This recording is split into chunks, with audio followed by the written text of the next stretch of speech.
মেয়েদের প্রতি এত ঘৃণা কিসের আপনাদের?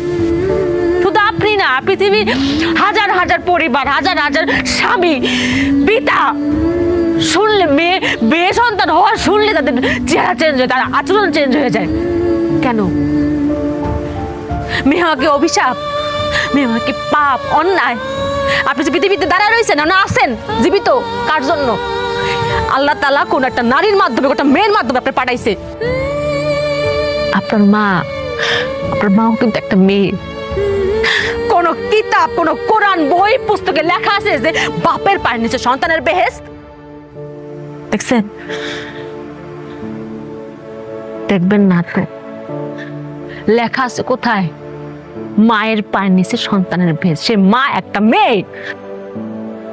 আসলাম আর একটা কথা, আপনারা কি মনে করেন ছেলে সন্তান আমার খুঁটি, আমার শেষ প্রজন্মের খুঁটি? রিজিকের মালিক আল্লাহ। কার মাধ্যমে আল্লাহ খাওয়াবেন এটা একমাত্র আল্লাহ তাআলা ভালো জানেন। সেটা একটা ছেলের মাধ্যমে হইতে পারে, একটা মেয়ের মাধ্যমে হইতে পারে, যে কারোর মাধ্যমে হইতে পারে। কেউ কাউরে খাওয়াইতে পারে না। আল্লাহ পাক খাওয়ান কারোর মাধ্যমে হয়, কারোর উসিলা হয়। আর ছেলেটা যদি খুঁটি হইতো তাহলে এই বাংলাদেশে বৃদ্ধাশ্রমের সংখ্যা বাড়তো না। বাংলাদেশে এমন একটা বৃদ্ধাশ্রম খুঁজে পাবেন না যে বাপ মারে কোনো মেয়ে বৃদ্ধাশ্রমে দিয়েছে। খোঁজ নিয়ে দেখেন, প্রত্যেকটা বৃদ্ধাশ্রমে দিয়েছে তার ছেলে সন্তান। তাইলে মেয়েদের দোষটা কেন? আপনাদের আরেকটা ভুল ধারণা যে ভবিষ্যতের মুখ উজ্জ্বল করবো আবার পোলা। খালি কি পোলারাই করে? মেয়েরা করে না? পৃথিবীর কোন কাজে, কোন জায়গা মেয়েরা নাই? কোন জায়গা মেয়েরা পিছিয়ে আছে কোন তো?